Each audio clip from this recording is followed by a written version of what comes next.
Best advice I ever got in security. Go. Security doesn't just happen, right? It's a result of public investment and collective consensus. I think we talk a lot about investment, but we don't talk a lot about public consensus. We really need to have a conversation about what minimum expectations are for everybody, your grandmother, your son, on what cybersecurity education needs to be. You're listening to CISO Series Podcast, recorded in front of a live audience in Miami.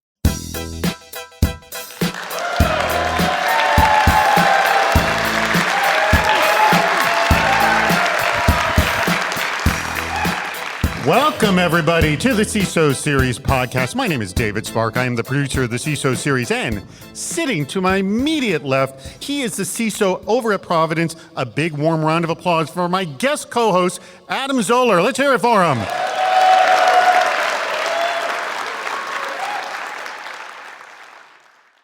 Our sponsor for today's episode is Clarity. Secure your cyber physical systems. And Clarity, that is where we are. We are at the Nexus 2023 event in Miami, Florida. It's been a pretty exciting event so far. Yes, Adam? Sure has. All right. Now, one of the things that we just want to make a note of the context and the issue we're in right now. We are recording this on October 11th, 2023 in Miami. Unfortunately, Israel is at war right now. Clarity is an Israeli company. Quick correction. Clarity is headquartered in New York City and has a global presence, which includes a research and development center in Israel. A number of their employees should be here right now, and unfortunately they are not. And also that a number of their employees have also been called up from the reserves to participate, to fight in this war as well. So this will air on November 7th. We do not know what the situation will be then, but essentially our prayers and our thoughts are obviously with them. We are very concerned about everybody who's involved right now. Have you had conversations with people right now, Adam? Yeah, absolutely. I'm in constant contact with some friends over there in Israel, and I just want to say that we stand with our brothers and sisters against these terrorist attacks against their country. Yeah, my mother-in-law is actually Israeli, and that entire family is up in Haifa and in Tel Aviv right now, so we actually have great concern for them as well. We have a show to put on for you right now, and that is exactly what we're going to do. All right. With that being said, I do want to introduce our guest. You heard her just at the very beginning of the show. She is the VP of Clinical Engineering over at McLaren Health. Big warm round of applause for Sam Jacques.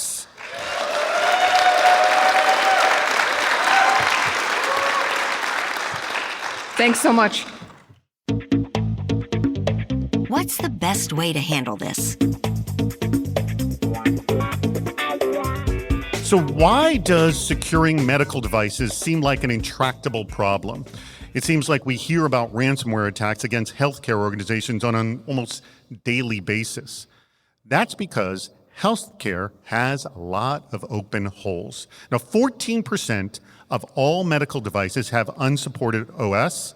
23% of medical devices have known exploited vulnerabilities, or KEVs, and 24% of surgical devices have active internal connections. Now, all this research is thanks to the first Clarity Team 82 Healthcare CPS security report, which will be available soon. And these vulnerabilities seem massive. And Adam, I'm going to throw it to you first on this one. Is this a systematic problem where patching becomes essentially too difficult, if not impossible? And if so, what are other ways we can protect our medical devices if we can't patch them like we do other software? Yeah, I think patching is just one facet of how we solve the problem. I think the reason this problem is such a big problem is because these devices are running commercial operating systems and commercial software, and yet they're connecting to patients and providing care to patients in ways that oftentimes connect directly to a human and could, if they become impacted by an attack, cause real harm to people in a very real way. I think from a patching standpoint, though, these devices, again, they're running commercial software. We need to start treating these devices as every other computer system on our network that's running commercial software. If we can patch it, we should patch it. Discovery of the devices, management of the asset inventory, Patching when feasible, upgrading the operating system when feasible are very important points. But also, we need to recognize that we aren't going to be able to patch some of these devices because of the types of care that they provide and the amount of utilization that they see on a day-by-day basis. So in some cases, discovery of the device and an automated access control list or automated virtual isolation of the device needs to be part of that strategy to keep the device secure. The companies that produce these devices made a choice to develop on commercial operating systems because it's cheaper and it's simpler for them to develop on commercial operating systems. We need to start securing these devices as we secure every other commercial operating system device that we run in our ecosystem. Sam, we were talking earlier, and you were explaining what seems like a catch-22 situation with these devices that are critical, extraordinarily expensive, and are running on unbelievably antiquated operating systems. What a lot of people don't understand about medical devices is the time it takes to actually design them and then get them approved via the FDA is a ridiculously long amount of time. So by the time it actually hits us, right, for commercialization, right, that operating system may have been end-of-lifed years ago. And so we fundamentally use items that can't be secured on a day-to-day basis. And I'm not sure everybody understands that it's a fundamental problem. Unless we change the way we design devices, unless we change the way we approve them through the FDA process, we are going to have to deal with this issue. And I agree with Adam, right? The piece around understanding that patching is not a panacea, it is one tool in our toolbox to go ahead and secure the environment that we're in. We definitely need to patch if you have a patch available. We also need to push our manufacturers, right, to take a shorter amount of time to create the patch.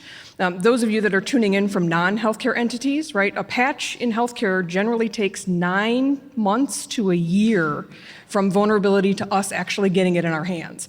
That is a long time for us to be vulnerable to something, especially when there's attackers out there now really, really looking at zero-day vulnerabilities and hitting us on day 5, right? I can't wait a year to patch something. I have to find another way. How have you actually pulled this off? So when a merger or an acquisition is underway, when is cybersecurity brought into the discussion? Now, an analysis of the security program of the acquired company actually can help with negotiations, revealing issues and costs that would otherwise be overlooked. And security is always going to be an issue in a merger or acquisition because you're consolidating two completely different environments with different security cultures. An organization with physical devices that are part of the organization's equity complicates this transaction even more. So I'm actually start with you, Sam, because you were essentially talking about this in just our last segment.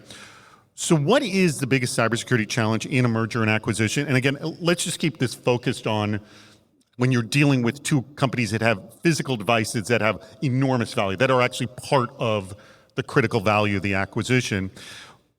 Can you admit to some mistakes you've made along the way, and where is the best place to start?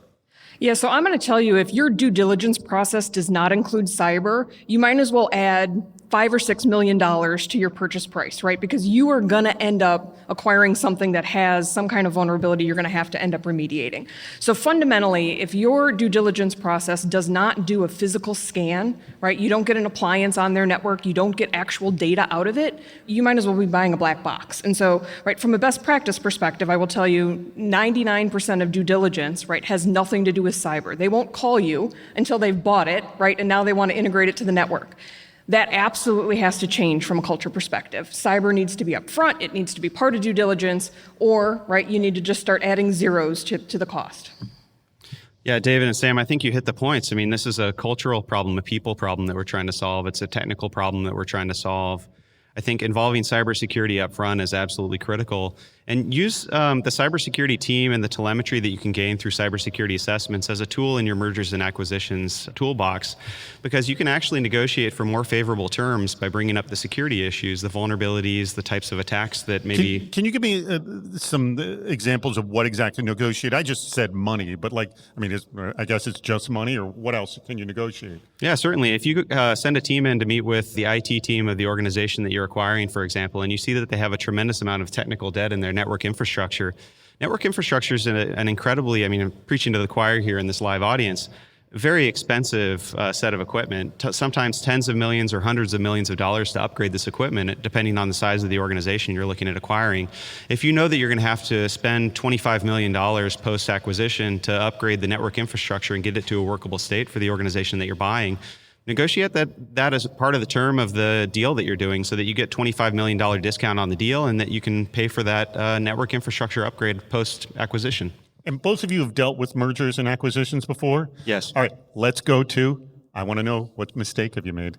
Sam? So ultimately, it's exactly what I said, right? You buy something and you don't know what you got, right? And you need to go ahead then and figure out a way to make it work, right, after you've acquired it. By the way, I got to assume that always happens even if you do your best due diligence. No, and it's true, right? You're always going to find, the ugly baby under the sheet, right? But fundamentally, what I'm going to tell you is that, right, a merger and an acquisition is not just a technical type of event, right? It's also a cultural kind of event. And so if you can start peeling the onion layers back and having conversations about, right, what does my network look like?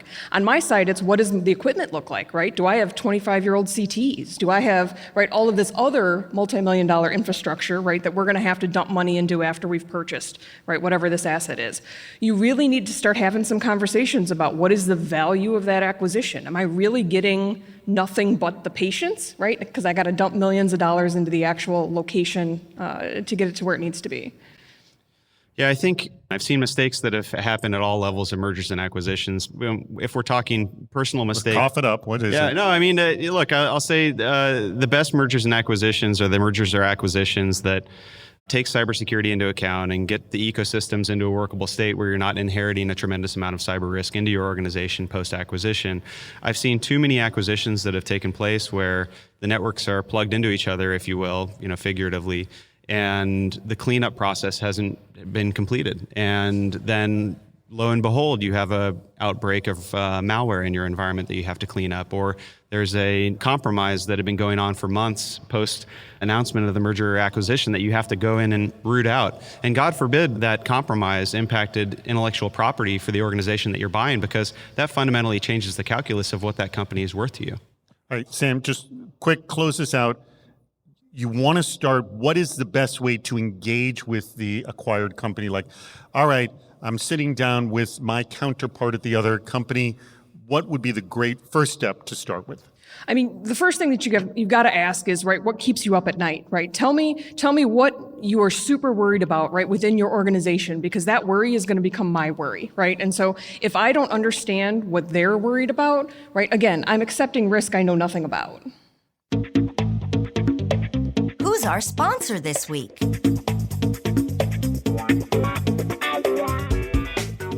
Well, no surprise to the people in the room, but our sponsor is actually Clarity. Yes. Now, for those of you listening to the podcast, yeah, give it up for Clarity.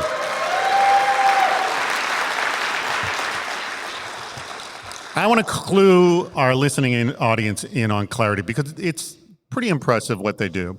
Clarity enables industrial, healthcare, commercial, and public sector entities to safeguard their cyber physical systems within their environment, often referred to as the Extended Internet of Things, or XIoT. Through a comprehensive platform seamlessly integrated into existing infrastructures, Clarity offers a suite of controls encompassing visibility, risk assessment, vulnerability management, network security, threat detection, and secure remote access. The company envisions a future where cyber and physical worlds safely connect to sustain our lives. So with support from leading investment firms and industrial automation providers worldwide, Clarity solutions are implemented by hundreds of organizations across a multitude of global sites. The company is headquartered in New York City and maintains a global presence spanning Europe, Asia Pacific, and Latin America. For more information, you got to go to their website, and that is clarity.com, and that is spelled CLAROTY.com. Go there. It's time to play What's Worse? All right. Now, for those of you who know this game, What's Worse, what it is, it's a risk management exercise. I offer two horrible situations that our audience sends in, and my guests right here will tell me which of the two awful situations is worse? This first one is in, and by the way, I make Adam answer first since you are the guest co-host. Can I defer to Sam? No. Can I ask ChatGPT? Nope. Although it's interesting, one of our audience members did ask ChatGPT for a series of what's worse scenarios, and I have a lot of those to go through that ChatGPT generated. So I have to give our listener and ChatGPT on that credit on that one. But this one was written completely freehand by one of our listeners. And this is Brennan Crow, and this is really an ethics question here, because both of these are dubious when it comes to ethics. Okay, you are reviewing application architectures for approval on implantations that reduce costs and increase profits that must go in a fast approaching date, or else your competitive advantage is lost. Okay, here are your two scenarios. Number one application team presents documentation where there are multiple policy and regulatory violations that need approval for risk exceptions, but there's no remediation plans on exposed vulnerabilities. That's your first scenario. You have another application team with errors in the documentation, but almost everything looks okay within policy and regulatory compliance. But when you ask them to clarify and correct these errors, they ask you, what do we need to put to just get this passed? So you have no idea if there's truth in the integrity of the documents. Are they lying to get this through? Who knows? What's worse, Adam? This sounds like our everyday decision-making process in healthcare, honestly. I think option A is worse because you're knowingly going into a dubious situation, putting you on the wrong side of regulators. And I can tell you from not from personal experience being shut down, but I know that the regulators can shut you down, and they will shut you down if you go on the wrong side. So, but the other one with the errors in the documentation, that's not as bad? I think you can correct errors. You can work with the team to get the documentation updated. No, hold on, wait. Let me slow you down right there. The whole thing with what's worse is you can't change the situation. Oh. So the errors stay errors in the documentation. Of course, if we changed one to be good, then it wouldn't be a what's worse situation. If I had to stop myself or had a time for every time there was an error in a document. It's multiple errors. Yeah, then I'd be a rich man. So I think I'm going to go with the worst option as the first option, where you're knowingly violating the regulations. Multiple policy and regulatory violence, which, by the way, the audit committee could find, and you wouldn't necessarily be ethically dubious in that case. You are ethically wrong.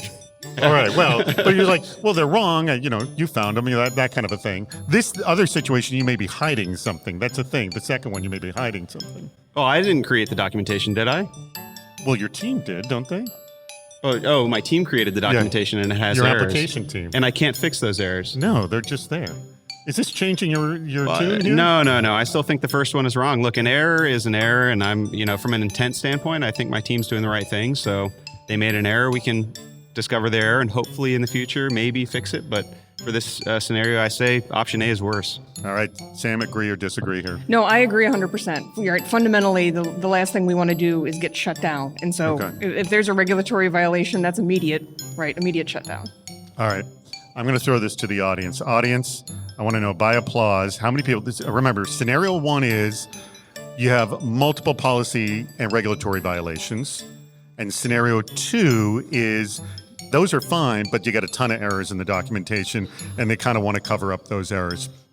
By applause, how many people think scenario number one is worse? They think it's worse. By applause. Good amount. It seems like most of the audience here. All right. How many people think scenario two is worse? By applause. Brave souls. I appreciate that. All right. Why does the healthcare table think option two is worse? All right. So a lot of people are on your side on that one. Okay, here goes. Next scenario. This comes from a listener who gives us lots of great what's worse scenarios. And this one's a quicker scenario setup. Here we go. It comes from Dustin Sachs of World Connect Corporation. Again, Adam, you're first. Which one is worse? Your anti-software is disabled or your firewall is turned off? Oh, the anti-malware software? Yeah, that's completely disabled or you turn off your firewall. Oh, man. And I can't turn them back on. No. That's, again, okay. It wouldn't be much of a game if we could do that. I have a lot of confidence in our EDR software, so I'm going to say the worst option is that our EDR software is disabled. The firewall. I'm going to say if the firewall is disabled and I still have EDR, I feel comfortable. Okay, but with EDR, but we're talking, so the antivirus software being disabled is the worst scenario? I'm talking antivirus, not EDR. I know how you brought EDR into this. So wait, hold on. So we're on like basic old school antivirus. Antivirus software is disabled, or if I don't know how you got EDR into this. Because we use EDR, we don't use antivirus, just regular old school antivirus anymore. You obviously have a problem with active listening. You know what? I'm going to stick with my decision because I'm going all in. All right. So antivirus software is the worst scenario? If my antivirus software is off, that is a worst scenario. Okay. Sam, agree or disagree here? No, I disagree 100%. So all of my assets, right, are assets that can't run EDR, right? So I don't have any endpoint detection on any medical devices whatsoever because they won't let you put it on. So fundamentally, if antivirus goes down, I am hosed. I would much rather have my firewall go down and deal with firewall going down than I would having to deal with my antivirus going down.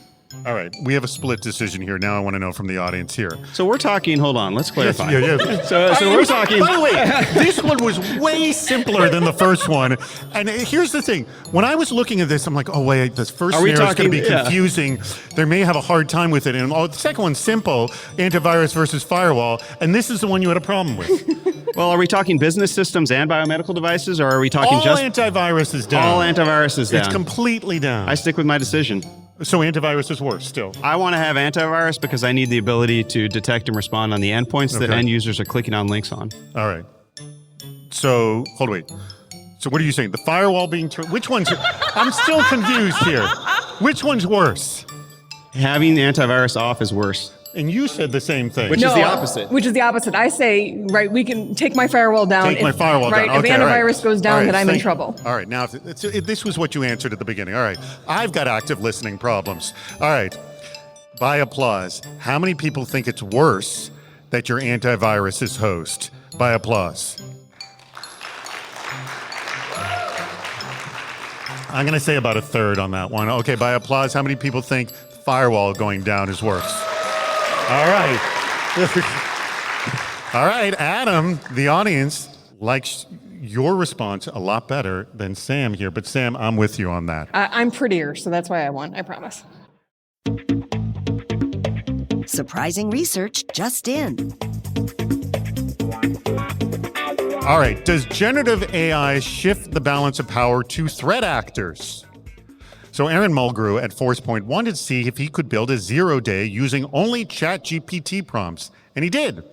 So ChatGPT, if you just directly say, hey, write me a piece of malware, a zero-day malware, it's not going to do that for you. But so Mulgrew, he got around this limitation. You can actually issue a series of prompts, divide up the problem in segments, if you will, and it allowed him to stitch together a zero-day exploit. And he ended up creating a malware that was not picked up by VirusTotal. Now, this sounds like more 0 days will be produced. I will start with you, Sam, on this. Is this something that actually concerns you? If so, what needs to change, if anything, for us to combat this build-your-own AI-generated 0-day virus?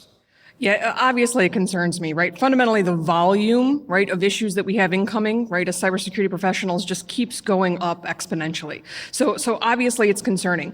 My issue is, right, especially in the healthcare sector, we don't necessarily have the resources to combat, right, this type of work. And so I really highly recommend organizations lean very heavily into incident response, have a very good incident response plan, and then tabletop your incident response plan so that when this happens, because it's going to happen, you can actually recover and respond to events like this. And so if we get really good at response, right, then it's not going to become an issue, right, fundamentally. So do you feel that you actually build for this already? But I think more the concern and what I'm hearing is it's just going to be more of that. Like here's the big joke we make every year, like, you know, when they have those reports at the end of the year, like, you know, what to look for in cybersecurity in 2024.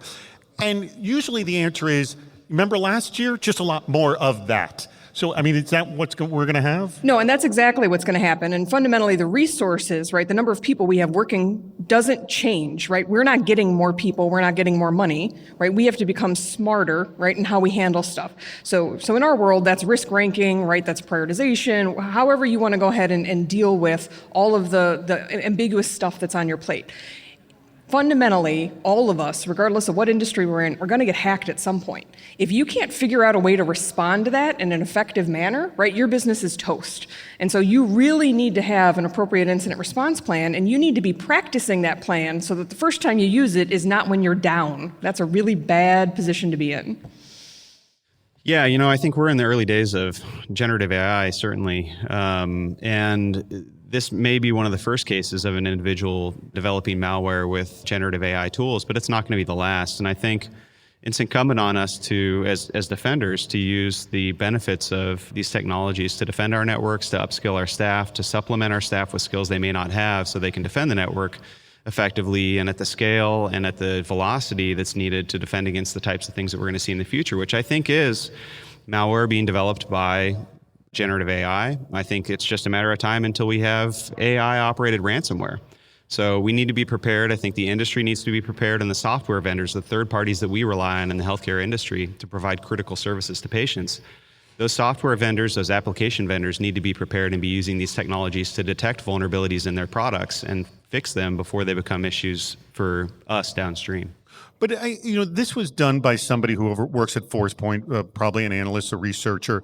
I see this because you think about when people were showing kits to make guns, that actually this knowledge is valuable because then we understand how this process is happening. And ChatGPT, the OpenAI AI group, was actually trying to initially put in some limitations to how they could use the tool. Now that researchers are discovering this, maybe they can sort of segment their limitations to hopefully this problem won't happen. You won't be able to do it. Yeah, certainly. I think, like Metasploit before it, this lowers the barrier to entry to conduct sophisticated attacks across networks. And I think the most sophisticated attacks that we've seen in the hospital arena have been conducted using commercially available tool sets. And I think, again, LLM technology, ChatGPT, it's a commercially available tool set. It's lowering the barrier to entry for attackers to enter the market. And I think we just need to be prepared and operate at the same speed, the same velocity as they are. No, I completely agree, right? I think the points that you bring up, especially around utilizing the tools for our teams, right, in a way that'll help upscale, right, their ability and really leverage the tool that's out there from a commercial application is really one way that we can turn the tables, right, and try and match their velocity. Unexpected outcomes or failures. Do too many vendors spoil the cybersecurity soup? Now, that's a question raised in Kroll's 2023 State of Cyber Defense report. It found across all industries that organizations use an average of 8 cybersecurity platforms to monitor cybersecurity alerts. And personally, I've seen reports showing much higher numbers, by the way. The report also found a correlation between the higher number of platforms used and an increased number of cybersecurity incidents experienced by an organization. Now, correlation is not causation here, but I'll start with you, Adam. Could this be a cause of too many tools making it hard to find the signal from the noise? I think it depends on what those tools are aligned to and what problems you're trying to solve. I think if you have multiple tools that are trying to solve the same problem, you're going to have several signals around the same use cases, and your teams are going to get confused. Complexity is the enemy of efficiency in this case. But I also see that there's organizations out there, vendors out there that are trying the converged model of cybersecurity tool sets, offering a menu of services or a menu of tools that solve all of your problems. But in those cases, I've also seen that those vendors charge you an arm and a leg, and it actually doesn't really simplify your life because those tools may not have all the features that a point solution, a best-in-breed point solution would have to solve some of the use cases that you're trying to solve on the defensive side. So I would say it really depends. Having a coherent, centralized technology strategy is your best friend in this case. Well, and I would add that fundamentally you should not be using technology to solve a process problem. And we do that all too often in healthcare, right? We find the next big shiny thing and we drop it in and assume it's going to miraculously work for us. My favorite word is auto-magically. It's auto-magically going to save us from ourselves, right? Fundamentally, good processes and procedures, teams that are well trained, teams that understand what they're looking at when they're looking at these alerts and what to do when they get an alert is actually much more important to me than the actual technology, right? The technology, as long as it gives me what I need from a tool perspective, right? I don't need 8 of them. I need some well-developed processes with some well-trained staff, and we can go tons farther, right, than just be inundated with alerts that I can do nothing about. All right, that brings up a really important point that I have heard on many sort of CISO discussions, and it goes back to the classic best of breed or platform choice, which classically, the way it has been argued is, well, if you go best of breed, you are having the best solutions, but you have the integration issue. And again, what the platforms say, well, if you buy the platform, you don't have the integration issue, which, by the way, many people would argue that as well. But the news story that I hear is a bunch of CISOs, they don't even look at point solutions for, it may be aligned with what you just said, is because I can't train my staff on 10 different products. I got to get them on just one thing and get them on one thing cohesively as well. What do you think of that sort of play of that's why I got to look at platform only? So it really depends on what the risk appetite for the organization is, right? There are some organizations that are so ridiculously risk adverse, right? They're going to make one choice because of their risk tolerance. There are other organizations, right, that are just trying to survive. And so they will accept all kinds of risk to try and go ahead and make it in the world. And so fundamentally, I think that conversation is less about training your teams and more about you need to understand the risk appetite and where you fall on that scale. I also think it has to do with teams that have an engineering staff or not. Because if you don't have one, I don't think you're going to have much success with point solutions, are you?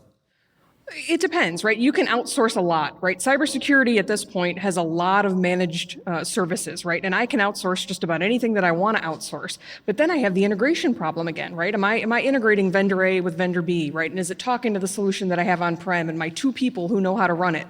All right, fundamentally, as a CISO, you need to understand what your organization and your architecture looks like so that you understand what risk you're trying to mitigate. If you don't know what you're trying to mitigate, right, all you're going to be doing is attacking this giant elephant, and you're never going to actually make any progress in mitigation. All right, Adam, jump in on this. Where do you stand on the whole idea of the point solutions versus the platform play? And do you agree with this argument of, well, I can only look at platforms because that's how I have to train my staff? I think there's a lot of value to platforms. And like you said, organizations that may not have the engineering talent or they have small teams and they don't want to spread themselves too thin across multiple different tool sets, the single approach of a platform makes sense for those organizations. But in my experience, what I found is the platform approach, you get a broad swath of features, but you have to supplement those features with point-in-time solutions and add other vendors to the tech stack to satisfy use cases that the platform may not have. So specifically, we were using a platform approach for email protection at Providence, and we're now moving back to a point-in-time best-in-breed solution because the platform approach was missing features, basic features for email protection like DMARC for anti-spoofing. It's time for the audience question speed round. I have in my hand here a series of cards that have questions from you, the audience, that I collected earlier. And there's a lot of good questions here, and we got a good amount of time before we wrap up this show. So I'm going to ask you, and I want to get your thoughts on this. Here's the first one. It comes from Eric Meyer of Equinix. Per the SEC ruling, how do you define materiality? So, you know, their whole theory is you have to reveal if it's a materially significant exposure. How are you defining that, Adam? Yeah, I consult with my friends in legal and I ask what their opinion is on materiality. That's what I do. You never make the decision. We're actually, admittedly, I've been at an arm's length from this. And the reason is because we're a not-for-profit healthcare system. We're not a publicly traded company. And so from my exposure to this issue is not as severe, I would say, as some of my friends in publicly traded space. So you don't have a definition for it. So you're dodging the question. I would say I'm dodging the question All a little right. bit. Yeah, Sam, but in the event that I have to answer that question, I'm going to sit down with legal, I'm going to sit down with risk, and I'm going to talk from a business risk standpoint. How do we define from a risk standpoint materiality? And we're going to document it and be very, very specific about it, so that if the SEC comes in and audits us to what we're reporting to the SEC, we have the documentation and the business risk decisions that align to that documentation to prove that we're doing what we need to be doing. could you have that conversation with legal before November 7th when this episode airs so I could get an answer from you? We're also not a publicly traded company. It doesn't matter. They look Okay. at me like I'm crazy. So. All right, Sam, can you define materiality? Yeah, so I'm going to ding, ding, ding on his answer, right? As a non-publicly traded company, right, we've opted out of this. And I will say, right, the government as a whole has really tried to start setting cybersecurity standards across industries, so I don't think we're going to get out of this for long, but I agree, right? My friends in legal become your best friend. All right, this one comes from Vicky Urias of Rinkum Company. When you're always trying to catch up and you feel you're falling behind, how do you actually stay ahead? Either one of you jump in on this one. I mean, we all It's a very feel open-ended this. question. No, but like, what's one way? I mean, can we always feel like we're never doing enough? There's always more things to patch, more vulnerabilities to deal with. And the idea is, but at the same time, you're a CISO, your job is to look forward, look ahead, plan ahead. How do you do that? Yeah, jokes aside, everything that we do needs to be aligned to a risk equation. I think Sam said it earlier. Look, every dollar that I spend on cybersecurity is a dollar that I take away from a hospital's ability to deliver patient care. So I need to be sure that everything that I'm doing is making best use out of those limited resources. Otherwise, I'm taking away from the ability to provide care to the poor and the vulnerable, which is our core mission. So what we do, we have a strategy, a cyber strategy. It's very clear on where we play, where we don't play, what problems we're trying to solve, and how we align to the mission of Providence to provide care to people. If we're doing things that don't align directly to furtherance of that strategy or advancement of our cyber maturity according to the NIST cybersecurity framework, then we cut it. And we choose to say no on specific things because they don't align to strategy. I think being very transparent and very purposeful about those decisions is going to save you a lot of time and help with that prioritization problem. What about how do you stay ahead? Yeah, I agree. The prioritization is key, and fundamentally having robust conversations about that prioritization, right? Because in the CISO role, we have one view, right, into the organization. Really working with your teams that are at the front line, really talking to frontline physicians, frontline clinicians, right, about what they worry about, really puts a different perspective on what we do. And so fundamentally getting grounded in what is really important versus what we think is really important is really an astonishing way to reset exactly how you set priorities and how you figure out what you're doing every day to do what's best. Good. All right. This comes from Jesse Whaley, who's the CISO over at Amtrak. And he actually has a what's worse scenario. You have to cut the budget from one of the following: EKG, MRI, PCR pump, or surgery robot. Which one are you dropping? Oh, the surgery budget? robot. The surgery robot, You're no dropping problem. the surgery? That's invasive surgery. What are you doing? That is invasive. What are you That's doing? the one you're dropping? Yes, you are absolutely dropping the surgery robot. Utilization of robots for those of us that work in hospitals is ridiculously low, right? You have one surgeon that uses the robot Tuesday from 8 to noon. That's it, right? And then I have a different robot that the surgeon from Thursday from noon to 4 uses. In healthcare, I hate to tell you, one of the things we don't do a really great job in is utilization. And I'll talk about Clarity's tool, right, that helps us get some visibility into that utilization. We need to have a much more different way of looking at how we utilize the tools that we have. We have much too much that is underutilized. Do you agree or disagree with that? Which one are you dropping the budget? Yeah, I agree. And what I would just add to that is I'm going to consult with our physician group leadership and say, look, we're presented with this tough situation. I assume this is coming from a security angle, so that's why I'm involved. And I would say, look, we have to make a choice here. We have to cut one of these things. What do you think as the physicians? And the physicians are going to give me feedback. I suspect it's going to be the robot. I'm with Sam on this. All right. Although that person that uses it for the 3 to 4 hours, yes, they will be yes. arguing, no, cut EKG. They'll be in the CEO's office yelling about it for sure. Yeah. All right. From Carrot Stanwyck of Avnet, it says, how do you ask for, I like this one. How do you ask for budget when companies with bigger budgets than you, thinking like MGM, are getting breached? So you go to the board and say, I need more money, or you go to C-suite, whatever, and say, I need more money. And they go, why do you need more money? MGM just got hacked and they've got way more than us. How do you respond to that? I would fall back on, again, this is a risk problem we're trying to solve. And if you're not having those risk conversations with your board, with your CEO, and trying to quantify cybersecurity risk and the problems that you're trying to solve, every dollar that you spend in your cyber budget should be tied directly to a risk, a measurable risk that you're trying to reduce, or cybersecurity maturity that you're trying to drive forward, or a regulatory need. So I think the conversations about looking at MGM or Caesars, and again, hats off to them. I know they're going through a terrible time, or they've gone through a terrible time. No one wants to see that happen to anybody. But comparing yourselves to these other organizations is an effort in futility. No, and I would agree. I actually don't even have conversations about money, right? Because the money conversation is not the conversation you need to be having, especially with your board. The conversation needs to be about what is risk, right? Where are we with a risk tolerance, and where are they comfortable, right? Drawing the line, right? And what can we do and what can't we do? It's easy enough for you as a CISO to say, well, if you want to get this secure, if this is what you want us to look like, it's going to cost X money, right? And then it's up to them to say yes or no to X money. If they want to draw the line somewhere else, right, that's where we have to meet them. All right, I want to squeeze two more questions in the last few minutes we got. This comes from Phil Englert, who's with Health ISAC. How do you take advantage of the new FDA requirements, which are requiring actual security in devices, or they can't be distributed to the marketplace? How are you taking advantage of these for device manufacturers? Yeah, so this is a new thing that's coming out, right? And it went into full effect October 1st, so it's a very timely conversation. We as healthcare entities aren't going to see this for a little while, right? Because products are going to take a little bit of time to get through the FDA and actually get approved. But I will tell you, right, as security professionals who do those intake kind of questions when we're assessing new technology coming in, you better be changing your intake questionnaire to ask about, have you implemented these new requirements? Tell me how you're doing it. Tell me what your communication looks like, right? Show me exactly how it's going to be different, right, than it was in the past. The other thing I'll tell you from a implementation type of perspective is this is a step in the right direction, but it doesn't necessarily get us everywhere that we want to be. And so having those open and honest dialogues with your vendors, especially your third-party vendors that are a lot of risk to us at this point, is something we have to get much more accustomed to doing on a much regular basis. No, I agree 100%. Look at updating documentation, your third-party risk assessment process, and holding your vendors accountable to conforming to these new guidances that are coming out of the regulatory entities. I've had too many calls with too many vendors about how they're not conforming to really very basic security controls.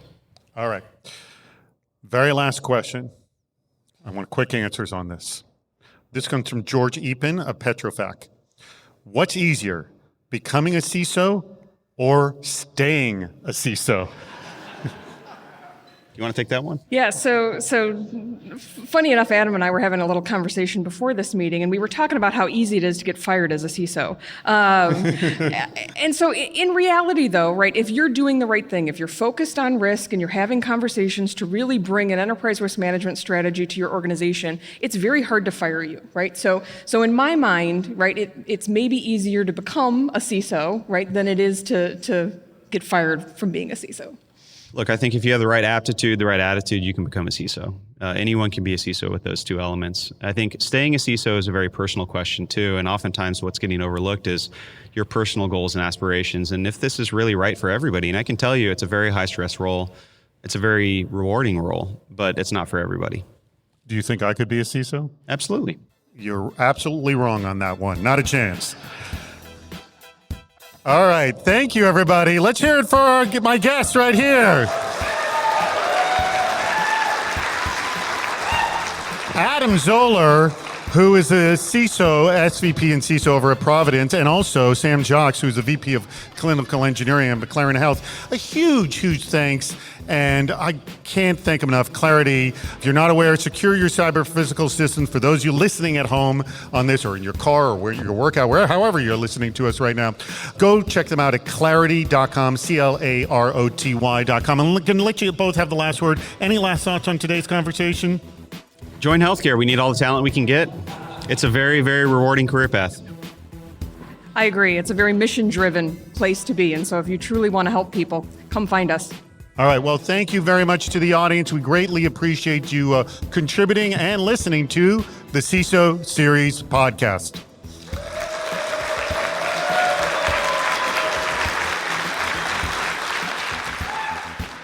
That wraps up another episode. If you haven't subscribed to the podcast, please do.